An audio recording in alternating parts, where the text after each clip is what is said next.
Amados irmãos, vamos ouvir nesse instante a pregação da palavra do Senhor. Nós estamos na nossa série de pregações na carta do apóstolo Paulo a Tito. Hoje chegamos ao capítulo 1, versículo 8. Nós faremos inicialmente a leitura, capítulo 1, de versículo 1 ao 9. Tito, capítulo 1, versículo 1 a 9.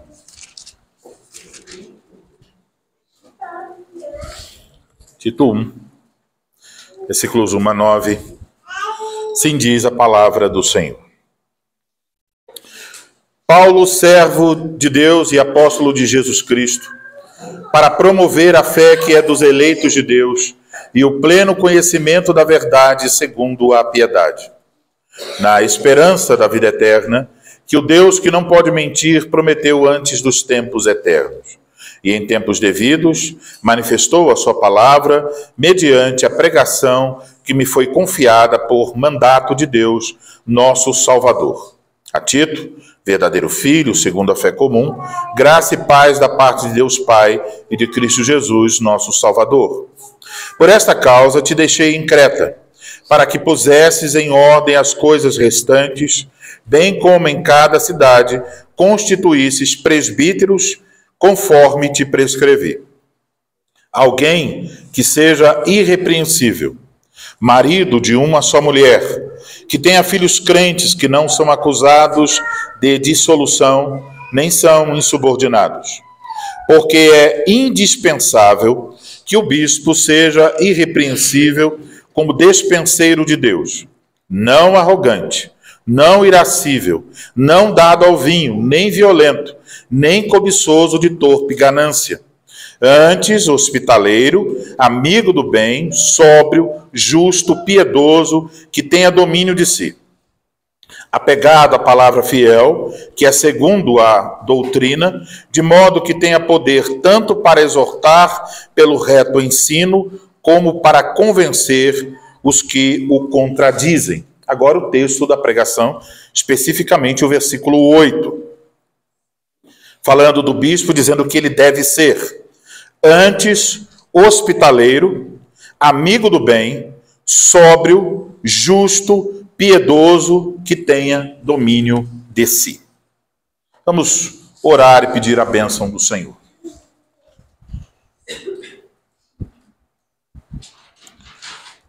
Ó Senhor Deus, nosso Pai, vamos ouvir nesse instante a exposição da Tua palavra.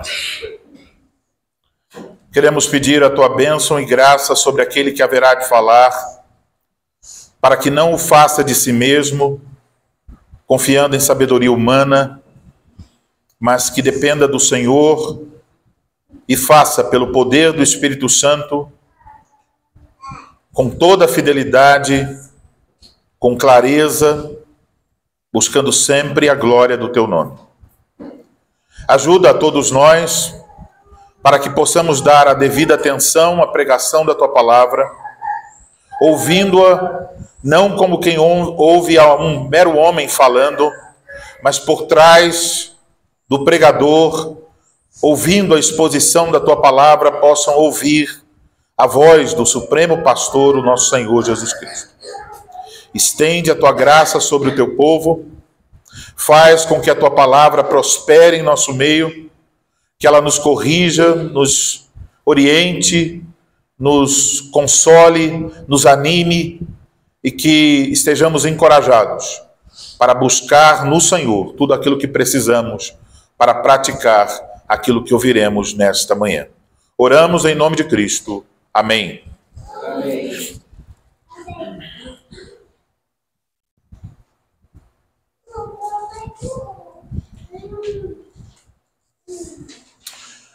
Amada congregação do Senhor Jesus Cristo, faz alguns domingos que vocês ouviram a seguinte pergunta: o que é realmente importante para que uma igreja cresça e viva de modo bíblico e saudável?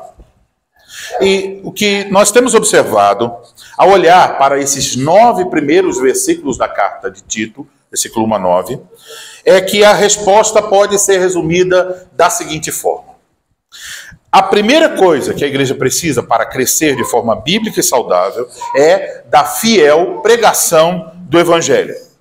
Então, estamos observando, Deus utiliza a sua palavra para promover aquilo que está aqui no começo da carta. A fé, que é dos eleitos de Deus, e o pleno conhecimento da verdade segundo a piedade. O ministério da palavra, então, nos torna conhecida a vida eterna que nos foi prometida antes dos tempos eternos. Este tesouro que nos foi confiado, o evangelho, deve ser esse evangelho que foi prometido na eternidade, deve então ser pregado, deve ser crido e deve ser vivido. Isto é o ensino aqui nos capítulos iniciais. Então a primeira coisa é esta: pregação fiel. Mas, em segundo lugar, também observamos nesses 9 versículos que a igreja precisa de supervisão pastoral.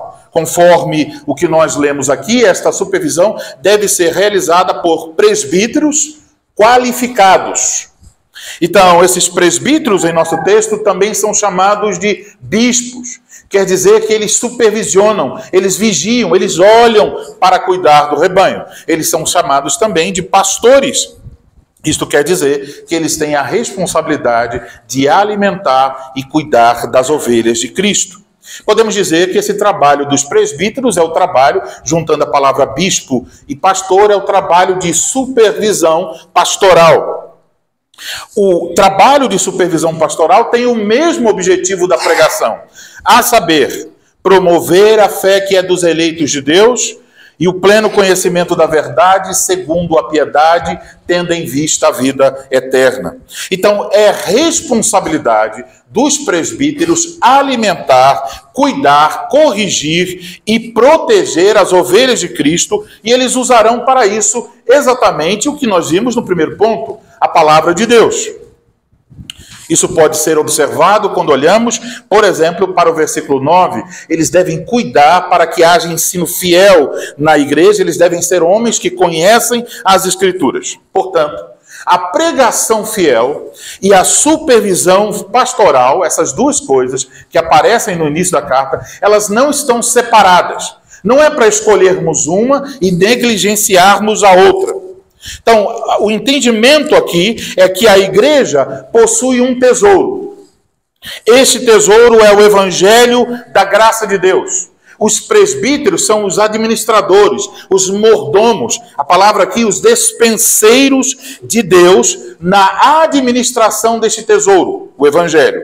Isso quer dizer que os presbíteros devem supervisionar não só a pregação, então eles devem garantir que a igreja está ouvindo pregação fiel, mas também eles devem proteger a igreja contra ensino infiel. Se você olhar versículos 10 a 13, eles devem rechaçar os falsos mestres, mas ainda eles devem cuidar para que as ovelhas de Cristo apliquem em suas vidas o evangelho de tal modo que eles possam viver de maneira piedosa. E isso é o que você vai encontrar no capítulo 2 e 3 de Tito. Tudo aqui em Tito está conectado a esse início.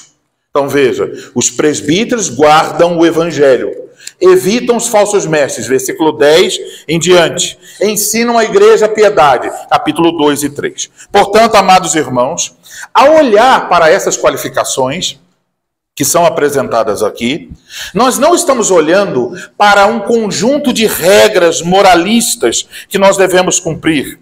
Nós não devemos nos aproximar desta forma ou de uma forma curiosa. Mas o que fazemos aqui é que perceber que quando estamos olhando para essas qualificações, de certa maneira, ainda estamos olhando, estamos com os nossos olhos fitos no evangelho.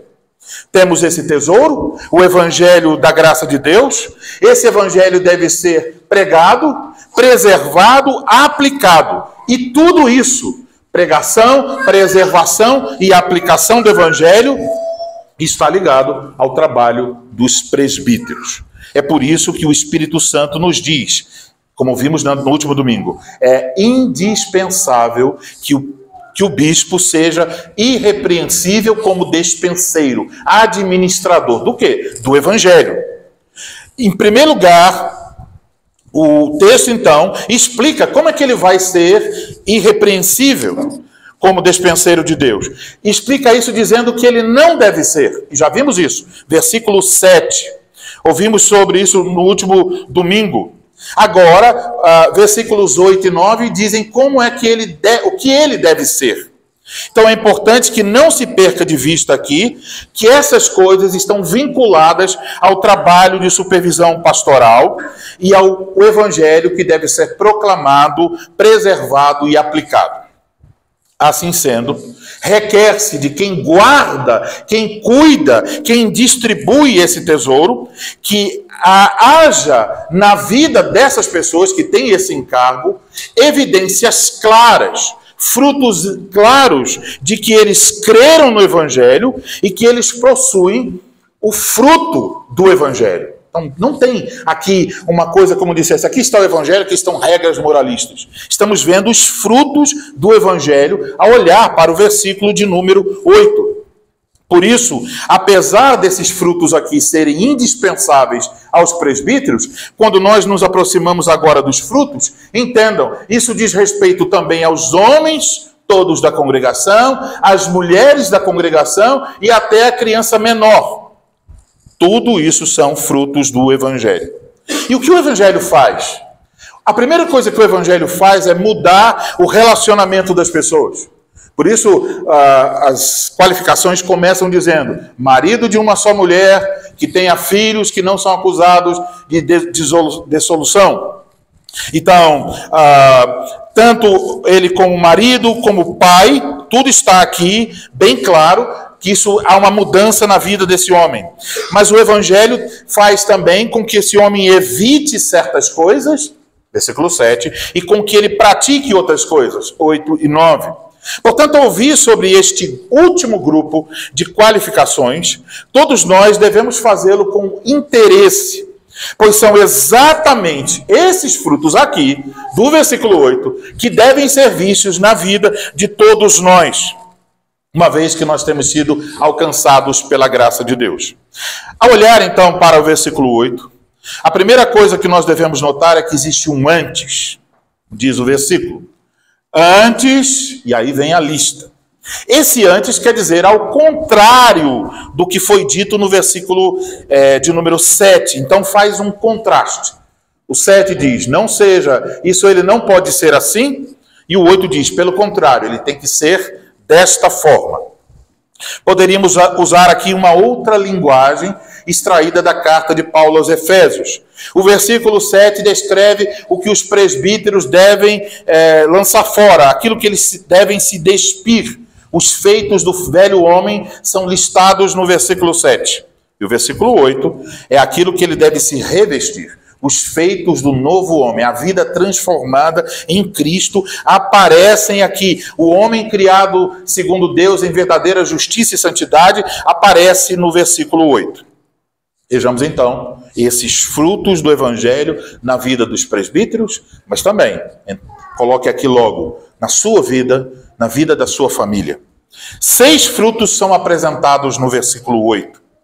E para fins didáticos, eu dividi esses 6 frutos em 3 grupos. 2 frutos, 2 frutos, 2 frutos. Então, em primeiro lugar, nós aprendemos que o presbítero deve possuir frutos de serviço amoroso por seus irmãos. Deve possuir frutos de serviço amoroso por seus irmãos. A Escritura diz que o bispo deve ser hospitaleiro e amigo do bem. Veja o início do versículo 8. Então, o que significa que ele deve ser hospitaleiro?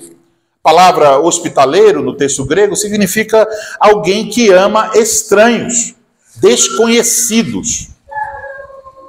E referia-se originalmente ao cuidado, à hospedagem de alguém que você não conhece. Para entender o que o apóstolo diz aqui, nós precisamos entender o contexto histórico e cultural do Novo Testamento. Naquela época, as estradas eram muito mais perigosas do que agora. Você poderia estar caminhando, andando a cavalo, salteadores saem do mato e pegam você. Mas não só isso, não só que as estradas eram perigosas, mas se alguém parasse em uma taberna, em uma pousada no meio da estrada, descobriria que ali também é um lugar de imoralidade. Então, para os cristãos, isso era muito ruim. Então, por causa da perseguição, muitos cristãos saíam de suas cidades, iam para outras regiões, eles ficavam desempregados e ficavam debaixo de exílio e peregrinando de um lugar para outro. Estavam dispersos. Assim sendo, era muito importante que houvesse pessoas cristãs dispostas a servir a igreja, recebendo em sua casa irmãos desconhecidos que estavam nessa situação, vindos de outra cidade. Outra questão importante é que as igrejas locais não tinham como hoje um lugar, um prédio para se reunir. Os cultos geralmente eram nas casas. E a pessoa que geralmente estava encabeçando esse oferecer da sua casa para o culto eram os presbíteros. Então eles tinham que ser um exemplo de oferecer sua casa para o local de culto. Agora, a hospitalidade que estamos vendo aqui, que deve ser requerida de um presbítero, ela não é restrita aos presbíteros.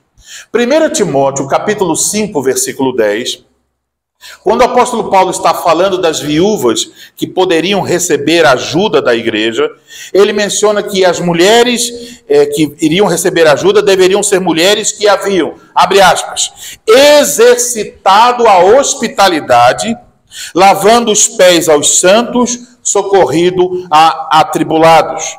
E em 1 Pedro, capítulo 4, versículo 9, falando sobre o serviço que nós devemos prestar uns aos outros, o apóstolo Pedro nos diz o seguinte, e é um imperativo: sede hospitaleiros, sede mutuamente hospitaleiros, sem murmuração. Então fica logo claro que esta não é uma questão restrita aos presbíteros. Agora, qual é a outra qualificação?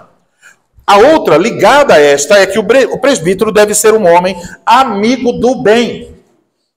Esse termo usado por Paulo poderia ser traduzido amante do que é bom. O que isso quer dizer? Quando nós pensamos em coisas boas, a aplicação pode ser bem ampla.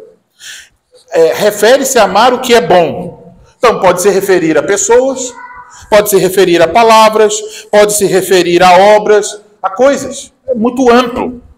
Mas, aqui, há uma conexão entre ser hospitaleiro e ser amigo do bem. Essas coisas estão juntas. Então, amigo do bem aqui quer dizer que o presbítero está disposto a fazer aquilo que é bom, aquilo que promove o bem na vida de outras pessoas. E, mais uma vez, isso não é requerido só dos presbíteros. Vamos lembrar das palavras de Gálatas, capítulo 6, versículo 10. O Espírito Santo nos ensina: por isso, enquanto tivermos oportunidade, façamos o bem a todos, mas principalmente aos da família da fé. Portanto, irmãos, aqui estão esses dois frutos, hospitalidade e fazer o bem, podemos chamar de benevolência. Esses dois frutos evidenciam o senhorio de Cristo em nossas vidas.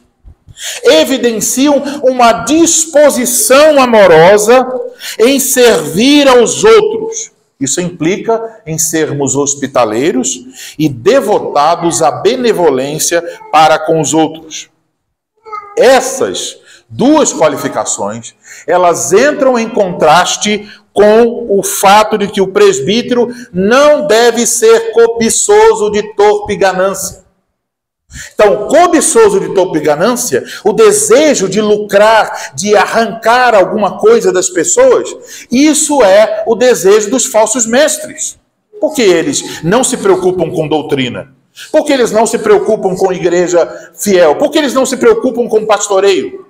A única coisa que importa para os falsos mestres é ter uma igreja grande, lotada, onde entre muitas contribuições e eles possam viver bem. Eles não querem dar do que têm para servir, eles querem extrair do que as pessoas têm para que elas os sirvam. Por isso, diz que o Deus dos falsos mestres é a sua própria barriga, o seu interesse pessoal. Mas o homem de Deus, o presbítero fiel, o pastor fiel, o diácono fiel, a intenção dele não é retirar alguma coisa da igreja, mas servir a igreja como Cristo ordena. Então, observe que no versículo 11, falando dos falsos mestres, diz: é preciso fazê-los calar, porque andam pervertendo casas inteiras, ensinando o que não deve, por torpe ganância, interesse. Portanto, em vez de tirar vantagem dos que precisam, o bispo é o homem que usa daquilo que possui para servir a quem tem necessidade. Então, ao contrário dos falsos mestres, o bispo serve, ele usa sua casa, seus bens, ele é amigo do bem. E deve ser assim, porque isso é o fruto do evangelho. Ganância não é fruto do evangelho. Arrancar dinheiro dos outros não é fruto do evangelho. Então, ao falar sobre essa resposta de gratidão, nós podemos pensar nas palavras de Romanos 12. Romanos 12 é ensino sobre como alguém deve oferecer sua vida como sacrifício agradável a Deus. No versículo 13, o apóstolo diz: compartilhai as necessidades dos santos, isso é parte da benevolência, e depois diz: praticai a hospitalidade. Então essas duas coisas estão entrelaçadas. A prática da hospitalidade é um fruto de gratidão a Deus. Um fruto que nos ajuda a desenvolver uma atitude de desprendimento com respeito ao que possuímos. E desta forma, nossa disposição para a hospitalidade revela mais do que uma preferência pessoal. Eu quero que você pense nisso. Sua disposição de hospitalidade revela mais do que preferências ou questões de personalidade. Revelam a disposição do seu coração. Revelam quem é o Senhor de sua vida. Quem manda de verdade no seu coração. Qual é a sua disposição real de servir. Então, através da hospitalidade, nós podemos demonstrar bondade, generosidade, sem esperar nada em troca. É uma maneira de expressar amor que é tangível, é clara, é visível. Quando você hospeda alguém, quando você chama pessoas para a sua casa, para um almoço, para um jantar, para um lanche, para uma conversa, para dormir, para passar uns dias, o que seja, você está abrindo as coisas que você considera mais importantes. Você está dando acesso a alguém a se aproximar de sua família, da sua casa, dos seus recursos financeiros, do seu tempo e da sua privacidade. É uma forma de nos aproximarmos e permitirmos que os outros se aproximem de nós. Este é um dos frutos mais negligenciados pela igreja moderna. Na igreja moderna estamos seguindo apenas a cultura do mundo. A cultura do mundo é: cada um na sua casa, tenha poucos filhos, compre um cachorrinho, assista a TV. É só isso. A cultura do evangelho é diferente. Tenha muitos filhos, encha a sua casa, convide seus irmãos e seja uma bênção para outras pessoas. Isso é a cultura do evangelho. É nadar contra a maré. Então devemos tomar muito cuidado quando nós estamos olhando o mundo fazer as coisas e dizendo: olha que legal, vou fazer isso também. Cuidado. Você pode estar ouvindo o mundo e o diabo e não ouvindo a palavra de Deus. Então, uma família que pratica a hospitalidade está colocando brasas na comunhão dos santos. Entenda isso. Vocês querem que esta congregação seja uma congregação em chamas de amor? Exerçam a hospitalidade. Tragam as pessoas para perto. Ame as pessoas. Descubra o que elas precisam. Ajude. Descubra o que elas precisam de oração. Ore. Sirva. Você não entra numa igreja para sentar, ouvir pregação todo domingo e esperar que as pessoas façam algo por você. Você é um servo, uma serva de Cristo Jesus, chamado para servir na comunhão dos santos. Agora, uma família que pratica a hospitalidade deixa um fruto tangível, claro, na comunhão da igreja. Uma vez eu li sobre um homem chamado James, lá nos Estados Unidos. Toda pessoa que chegava para visitar a congregação pela primeira vez, ele dizia: ei, você, o que foi? Vamos lá para casa, vamos almoçar. E as pessoas: não, eu nem te conheço, você quer que eu vá para sua casa? Elas resistiam, mas ele era insistente. Se ele não vencia na primeira, no outro domingo ele vencia. E por muitos anos ele praticou hospitalidade com visitantes, com os membros, com catecúmenos e todas as pessoas da igreja. Uma igreja com mais de 300 membros.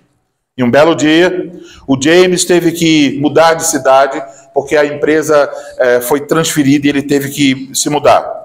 Então, quando ele estava no culto, acabou o culto, e era o último culto que ele participou, e o pastor disse: irmãos, acabou o culto, agora comunicar a vocês que o irmão James vai para outra cidade, mas ele tem sido um instrumento de Deus na nossa congregação, e eu queria pedir que todos que já foram hospedados pelo irmão James se levantem. E então, basicamente, toda a congregação se levantou. Todos haviam sido hospedados pelo irmão James. Se você estivesse lá e você entende o evangelho, a quem você daria glórias nesse momento? Você diria: glória ao Senhor Jesus Cristo. Porque isso é o que ele faz na vida de um homem. Ele o torna um servo. Agora, como nós podemos identificar homens que tenham essas qualificações?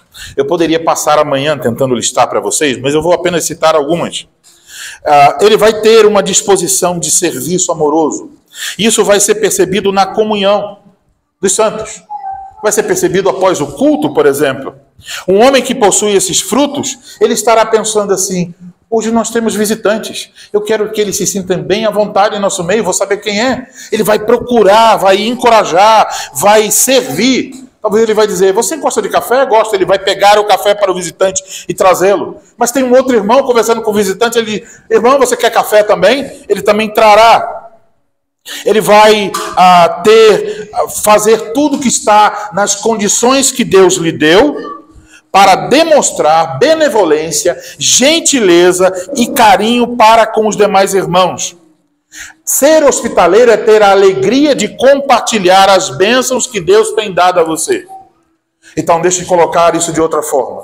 Você não precisa trazer um bolo gostoso para comer apenas quando a gente diz: vamos todos trazer um bolo no próximo domingo. Não. Você pode dizer: oh, eu aprendi a fazer um delicioso bolo de chocolate, crianças. Um bolo de chocolate. E aí, essa pessoa diz: vou levar. Eu quero que as filhas de fulano e fulano comam. Eu quero que o Enzo, que o Guilherme comam desse bolo. E aí traz aquele lindo bolo.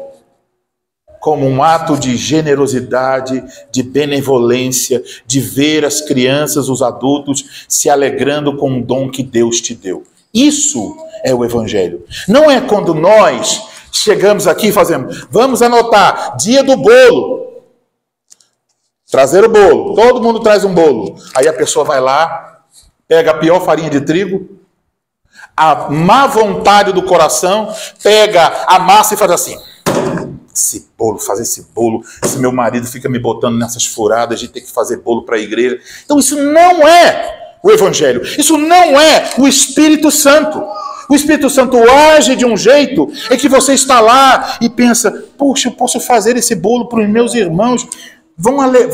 Eu sei que a irmã fulana de tal gosta muito de morango. Compra o morango e bota em cima do bolo de chocolate.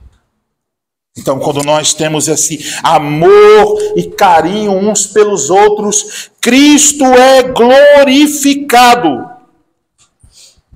Também, quando oferecemos o nosso lar para receber pessoas, não temos aqui ainda pessoas que moram muito longe, só temos um culto, mas pode ser que um dia nós tenhamos os 2 cultos e pessoas que moram longe.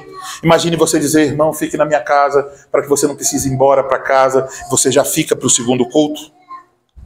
Quando você vê alguém com dificuldades de transporte, quando você oferece sua casa para reuniões da igreja, para receber pessoas que vieram visitar a igreja, pregadores ou palestrantes, então você está disposto a oferecer sua casa, seu tempo, seus recursos para seus irmãos. Aqui está este fruto do evangelho, que deve ser visto na comunhão dos santos. hospitalidade e benevolência.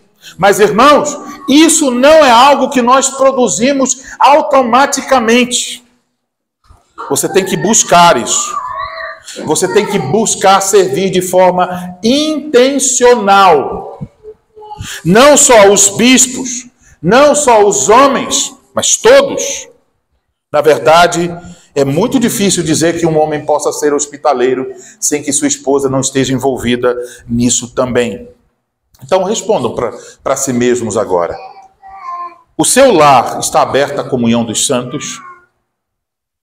Você está intencionalmente procurando se aproximar das outras pessoas na congregação? E vamos fazer o teste de James. Se um dia você disser, pastor, eu tenho que ir para outro lugar, e eu dissesse assim, irmãos, fiquem de pé, todos que foram hospedados por esse irmão, quantas pessoas se levantariam na congregação para dizer, ele já me hospedou? Pense sobre isso. Em segundo lugar, aprendemos que o presbítero deve possuir frutos de sobriedade e de moderação. A Escritura nos diz que o bispo deve ser sóbrio e ter domínio de si mesmo. Então ele deve ser sóbrio. Sóbrio aqui é uma palavra que significa de mente sã, de mente sadia. Indica então alguém equilibrado, alguém organizado, controlado. Alguém que não se deixa dominar por impulsos repentinos. Então, um homem sóbrio é cuidadoso com o que ele fala, ele é cuidadoso nas suas decisões, nas suas ações, ele sempre está buscando a sabedoria de Deus e a sabedoria da congregação para viver de forma prudente. A outra palavra é domínio próprio. Isso se refere a alguém que consegue exercer autocontrole. Esse termo é usado para descrever, então, alguém que consegue dominar inclinações pecaminosas em si mesmo. Então, o bispo não pode ser alguém frágil, alguém sujeito a ser controlado por pessoas ou ser controlado por vícios. Esse termo sóbrio, então, tem relação com pensar de forma moderada, e aqui o termo domínio próprio tem a ver com a aplicação dessa forma de pensar na vida prática. Portanto, se requer dos presbíteros que sejam sóbrios, que tenham domínio de si. Como é que nós podemos identificar um homem que tenha essas qualificações? Como isso pode ser percebido? Pode ser percebido, por exemplo, através da conversação. Se, por exemplo, ele quer ajudar alguém a ensinar a doutrina bíblica, como é que ele faz isso? Quando ele sai da conversa, a pessoa quer pegar uma tora de madeira para dar nas costas dele, com tanta raiva, porque ele só fala de forma agressiva, muito violento, ou ele tem sabedoria para falar as coisas? As palavras e as ações dele são ponderadas ou são como um vulcão em erupção? E o homem que tem domínio de si, ele é capaz então de dominar a ira, a violência, a linguagem, a comida, a bebida, jogos, questões de sexualidade. Os homens que nós estamos buscando no futuro para essa igreja servirem como presbíteros e diáconos devem ser homens disciplinados no seu comportamento.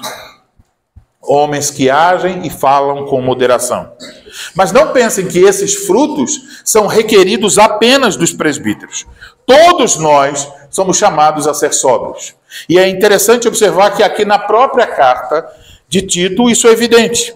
Lá no capítulo 2, no versículo 2, falando para os homens mais velhos, veja o que diz aí. Tito 2, versículo 2. Aí tem uma palavra sensato, que é a mesma traduzida por sóbrio, lá no texto do presbítero. Quanto aos homens idosos, que sejam temperantes, respeitáveis, sensatos, sadios na fé, no amor e na constância. Sensatos aí é a mesma coisa que sóbrio. E no capítulo 2, versículo 5, olhe também. Ao falar para as mulheres mais velhas, o que elas devem ensinar às mulheres mais novas, o apóstolo diz que elas devem ensinar a serem sensatas, honestas, boas donas de casa, bondosas, sujeitas ao marido, para que a palavra de Deus não seja difamada. Portanto, quem deve ser sensato? Quem deve ser moderado? Todos na congregação. A respeito da outra qualificação, que tenha domínio de si, vocês devem lembrar, autocontrole, domínio próprio é um aspecto do fruto do Espírito em Gálatas 5:23. E em 2 Pedro 1:6, domínio próprio está relacionado com outras virtudes. Portanto, nós somos chamados a não nos deixar ser controlados por nada, mas a termos o autocontrole. Quanto a isso, você pode responder a si mesmo. Faça essa pergunta agora. Existe em sua vida alguma área que está fora de controle? Que você não consegue dizer, eu não consigo resistir. Existe em seu coração algum ídolo que domina você e que você considera aquela coisa mais importante de tudo? Pode ser comida, pode ser bebida, pode ser computador, pode ser jogos, pode ser rede social, pode ser um time de futebol, pode ser livros, pode ser aparência, beleza, academia, pode ser filmes, pode ser questões sexuais, pode ser sua carreira, pode ser a ociosidade. Tem alguma coisa? A sua vida é caracterizada por sobriedade? Como podemos saber isso? Quando você procura saber se sua vida está organizada ou não. Uma vida bagunçada é uma vida que não é sóbria. Você pode se perguntar, quando eu prometo alguma coisa a alguém, eu cumpro minha palavra? Quando eu digo assim, eu vou chegar às 10, eu chego às 10? Ou eu sou a pessoa que sempre, se tiver 5 amigos, eles dirão, olha, o João pode marcar 10, mas ele só vai chegar às 10h30. E se marcar 10h30, ele chega a 11. Se marcar 11, ele chega às 11h30. Ele não consegue chegar no horário.